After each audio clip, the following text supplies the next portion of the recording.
मित्रों, एक बार पुनः एक APS देवड़ा यूट्यूब चैनल के माध्यम से आपका स्वागत करता हूं। आज अपन श्वसन तंत्र के बारे में देखेंगे। इससे पहले मैं एक शॉर्ट रूप में आपको ये चीज़ बता देता हूं, लेकिन आप हमेशा ध्यान रखें कि कभी किसी चीज़ का शॉर्ट नहीं निकालें। शॉर्ट बताने का मेरा जो उद्देश्य है वो आपको इस चीज़ तक पहुंचाने का है। अपन देखते हैं श्वसन तंत्र यानी जो अपन श्वास लेते हैं और श्वास बाहर छोड़ते हैं, इसके बीच में जो अंग कार्य करते हैं वो श्वसन तंत्र के अंग कहलाते हैं। अब अपन श्वास को अंदर लेते हैं और श्वास को बाहर छोड़ते हैं, ये कार्य किस प्रकार से होता है। तो अपन देखते हैं जैसे श्वास लेने के लिए अपने नाक पाया जाता है। नाक के अंदर 2 नासाद्वार है, इसके अंदर बाल है, मईन रोम होते हैं।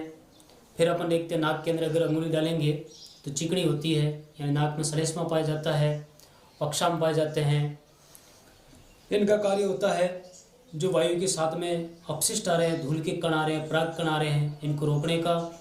फिर वायु है जो यहाँ से होती हुई ग्रसनी से होती हुई श्वास नली में जाती है। श्वास नली से श्वास नली है जो आगे जाके 2 भागों में विभक्त हो जाती है, जिसको अपन श्वसनी कहते हैं।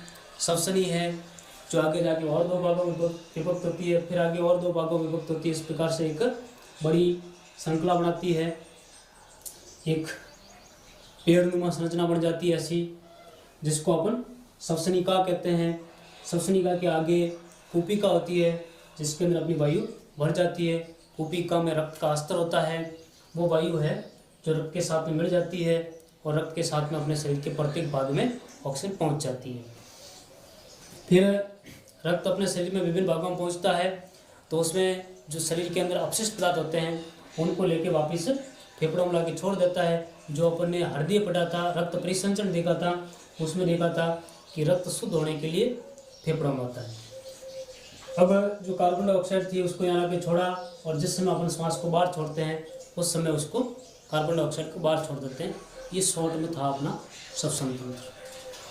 अब अपन देखेंगे कि किसी भी तंत्र को पढ़ने से पहले अपन उसके अंगों के बारे में जानेंगे। अगर अंगों की अपने को जानकारी है तो अपन तंत्र को आराम से पढ़ सकेंगे। अगर अंग की जानकारी नहीं है तो अपन तंत्र को नहीं पढ़ सकते। तो तंत्र को पढ़ने के लिए अपने को सर्वप्रथम जिस चीज़ की आवश्यकता होगी वो होगी अंगों के बारे में जानना। तो अपन श्वसन तंत्र को शुरू करते हैं।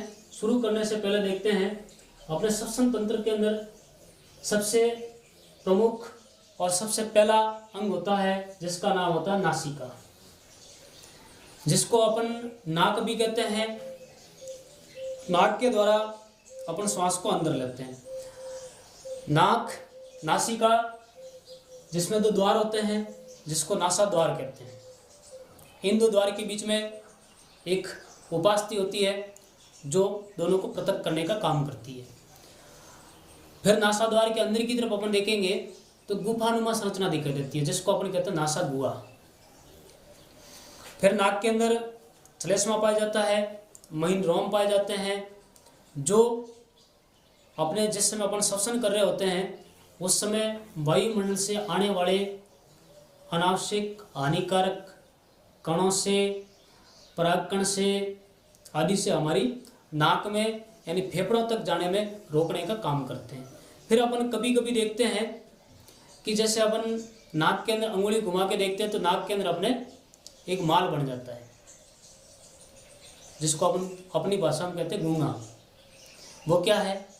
धूल थी, उड़ी, उसको नाक के बालों में रोकी, श्लेष्मा ने चिपका दी, अपने फेफड़ों तक नहीं दी।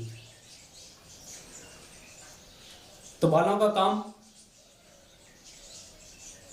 वायुमंडल से आने वाली धूल को या अन्य अपशिष्ट पदार्थों को रोकने का होता है। फिर वायु है जो अपने नासिका से होती हुई, अब अपन ने देखा कि कभी कभी अपना नाक होता है जो क्या हो जाता है, ब्लॉक हो जाता है, बंद हो जाता है। जैसे सर्दी का मौसम में अपने दोनों नाक जाम हो जाते हैं तो अपन मुख से श्वास लेते हैं।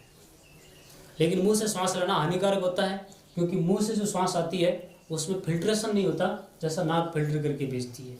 नाक में बाल है, श्लेष्मा है, जो वायु को शुद्ध करके आगे भेजती है, लेकिन मुंह से अपन जो श्वास लेंगे वो सीधी आएगी, तो मुंह से श्वास लेना हानिकारक।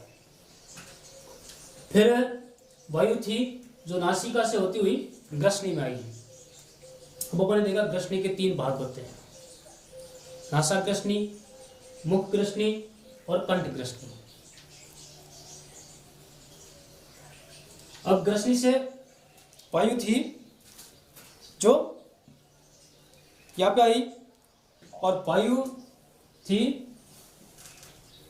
जो ग्रसनी से होते हुए मुख ग्रसनी में आएगी, और मुख ग्रसनी है जो इस वायु को कहाँ भेजेगी, कंठ, यानी कंठ ग्रसनी भेजेगी। और कंठ ग्रसनी है, या ग्रसनी के अंदर अपन ने देखा था जिस समय अपन ने पाचन तंत्र की बात की थी, यहाँ पे एक घाटी का ढक्कन होता है, यानी मुख ग्रसनी भी इसमें खुल रही है और नासिका है ये भी इसमें खुल रही है। तो भोजन और वायु दोनों के मार्ग को रोकने का काम करती है, यानी स्विच का कार्य करती है, यानी दोनों के बीच में स्विच। जिसमें अपन वायु ले रहे हैं, भोजन को रोकेगी, इसके साथ में नहीं मिले। और कभी कभी अपन देखते हैं जैसे अपन भोजन कर रहे होते हैं और भोजन करते करते बीच में बातचीत कर रहे होते हैं या हंस रहे होते हैं, या अपने को कभी कभी छींक आ जाती है, तो अपन देखते हैं कि भोजन होता है जो नाक से होता है वो बाहर निकलता है। ऐसी घटना अपने को देखने को मिलती है। तो इसका कारण होता है कि अपने को दोनों काम साथ में होंगे तो इसका कंट्रोल नहीं रहेगा। तो एपिग्लोटिक होता है जो इनको रोकने का काम करता है। अब वायु है जो कहाँ आएगी, कंठग्रसनी में आएगी। अब कंठग्रसनी है, एपिग्लोटिक ढक्कन है, ऐसे स्वर यानी कंठग्रसनी वायु। फिर कंठग्रसनी है जो ये श्वास नली से इसको जोड़ेगी, ठीक है।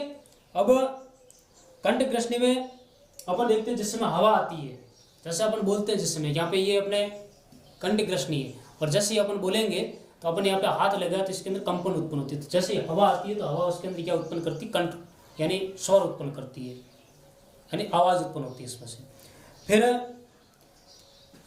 है जो ये श्वास नली में आएगी, और श्वास नली के अंदर आने के पश्चात श्वास नली में है जो सी के आकार के सल्ले होते हैं।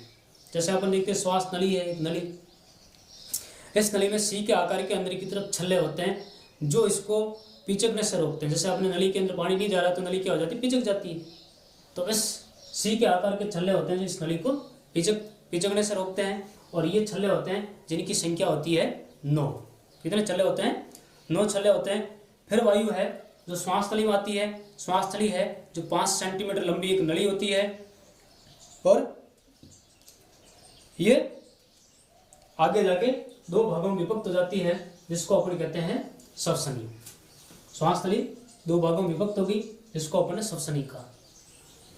श्वसनी है ये आगे जाके और छोटे छोटे भागों में विभक्त हो जाती है, जिसको अपन श्वसनिका कहते हैं। और ऐसी श्वसनिका है ये और आगे भागों में विभक्त हो जाती है, आगे और भागों में विभक्त हो जाती है।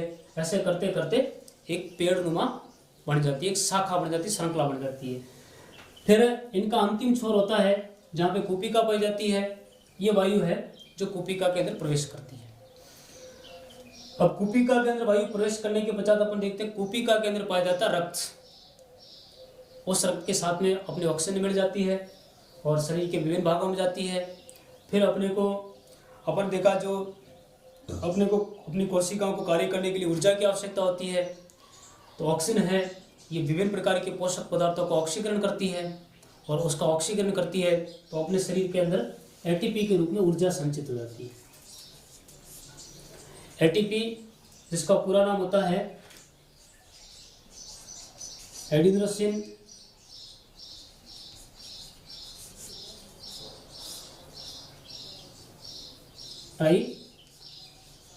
ट्राइफॉस्फेट, एडिनोसिन ट्राइफॉस्फेट, इसके रूप में ऊर्जा है जो संचित हो जाती है। अब एटीपी के रूप में कोशिकाओं ने काम किया, ऊर्जा संचित हुई, तो अब क्या होगा कि ऑक्सीकरण हुआ, तो ऑक्सीकरण होगा तो कोई न कोई उत्पाद बनेगा और उस उत्पाद के अंदर कार्बन डाइऑक्साइड बन जाती है। वो कार्बन डाइऑक्साइड है जो वापस इसमें आती है। अब वो कार्बन डाइऑक्साइड है, इसको अपन उत्सर्जन करते समय अपने शरीर से उसका त्याग कर देते हैं। फिर इसको कार्य करने के लिए कुछ मांसपेशियों की आवश्यकता होती है। अब जो श्वसनिका है और कूपिका है, ये जिसमें स्थित होती है उसका नाम होता है फेफड़ा, जिसको अपन कहते हैं लंग्स, LU लंग्स यानी फेफड़ा। अब फेफड़ा होता है लचीला होता है, कोमल होता है, गुलाबी रंग का होता है, इसमें कूपिका होती है, रक्तवाहिनिका होती है, ठीक है। और फिर अपन देखते हैं जो अपना बायां फेफड़ा होता है वो लंबाई में थोड़ा बड़ा होता है, दायां फेफड़ा होता है जो लंबाई में थोड़ा छोटा होता है। फिर अपन देखते हैं पुरुष होते हैं, इनके फेफड़े होते हैं जो महिलाओं की तुलना में थोड़े भारी होते हैं। फिर फेफड़ों के अंदर जो कूपिका होती है इनकी संख्या होती है 30 मिलियन, 30 मिलियन कूपिका पाई जाती है। कूपिकाओं की संख्या कितनी होती है? 30 मिलियन। फिर इसके पश्चात और देखते हैं अपन कि कुछ श्वसन पेशियां होती है जिसमें अपना होता है डायफ्राम। क्या होता है? डायफ्राम, जो गैसों के विनिमय के लिए आवश्यक होता है। और जिस समय अपन देखते हैं डायफ्राम है जो शिथिल पड़ा रहता है, फिर संकुचित होता है। तो जैसे डायफ्राम है संकुचित होगा तो वायु बाहर जाएगी, डायफ्राम शिथिल होगा तो वायु है जो अंदर की तरफ आती है। ये होता है अपना श्वसन तंत्र। इस चीज़ को अपन घर पे भी प्रैक्टिकल करके देख सकते हैं। फिर अपन देखते हैं जो पसलियाँ हैं ये अपने फेफड़ों की आगे हड्डियाँ होती है, इनके पीछे श्वसनिका होती है, इनके अंदर कूपिका होती है। और इसको अगर अपन प्रयोग घर में करना चाहे, क्योंकि अपन वैज्ञानिक है, विज्ञान पढ़ने वाला कौन होता है? वैज्ञानिक होता है। तो ये श्वसन तंत्र है जिसको अपन घर पे एक प्रयोग के माध्यम से इस चीज़ को कर सकते हैं। और विज्ञान, अपने विज्ञान के मेले लगते हैं जिसके अंदर अपन प्रदर्शनी के अंदर उस चीज़ को बता सकते हैं। तो अपन देखते हैं घर के अंदर अपन अगर अपने को ये चीज़ बनानी है तो अपन कैसे बनाएंगे। तो अपने को मैं तुम्हें ऐसी चीज़ बताऊंगा जिसके लिए अपने को कहीं से वो चीज़ खरीदने जाने की आवश्यकता नहीं होगी। तो अपन देखते हैं अपने घर के अंदर श्वसन तंत्र को कैसे बनाते हैं। खाली बोतल मिल जाएगी सभी जगह। अपन ने क्या ली? एक खाली बोतल ली, खाली बोतल ली। इसके अंदर अपन एक नली लगा देते हैं जो अपने बाई के आकार की हो, ऐसी नली लगाएंगे। यहाँ पे अपन इसको कॉर्क लगा के फिट कर देते हैं। और फिट करने के पश्चात अपन देखें कि यहाँ से वायु है जो आए जाए नहीं। तो इसके लिए अपने पास में और कुछ नहीं हो तो अपने घर में मोमबत्ती होती है, उस मोमबत्ती को जला के उस मोम से इसको यहाँ से क्या कर दे अपन पैक कर दें। अब वायु यहाँ से लीक नहीं होगी। इसके आगे अपन गुब्बारे लगा देते हैं, 2 गुब्बारे लगाए। अब इस बोतल को अपन ने नीचे से काट दिया। काटने के पश्चात अपने पास में वॉलीबॉल का ब्लेंडर हो, उस ब्लेंडर को काट के अपन यहाँ पे लगा देते हैं। अब ये अपना बन गया श्वसन तंत्र। नाक है, श्वास नली है, श्वसनी है और कूपिका है।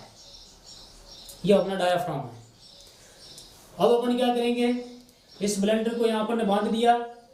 अब इस डायाफ्राम को अपन नीचे की तरफ खींचते हैं। जैसे ही अपन इसको नीचे की तरफ खींचेंगे क्या होगा, इस नली से हवा आएगी और गुब्बारों में भर जाएगी। फिर अपन देखेंगे इसको छोड़ेंगे तो छोड़ने पे क्या होगा, डायाफ्राम ऊपर की तरफ उठेगा, गुब्बारों में से हवा निकल जाएगी और हवा नाक से बाहर निकलेगी। ये अपना श्वसन तंत्र होता है जो अपन घर में बना सकते हैं। ठीक है, ये चीज़ सबके घर में अवेलेबल है, बना सकते हैं। तो आज का अपना जो टॉपिक था श्वसन तंत्र वो यही समाप्त हुआ। और किसी प्रकार की समस्या के लिए आप मुझे व्यक्तिगत, मेरे नंबर है, इस नंबरों पे संपर्क कर सकते हो, या अपने YouTube चैनल है उसमें आप लाइक कमेंट करके बताएं कि आपको हमारा वीडियो कैसा लगा। तो मेरे नंबर एक बार नोट कर लीजिए, 9828181545। धन्यवाद।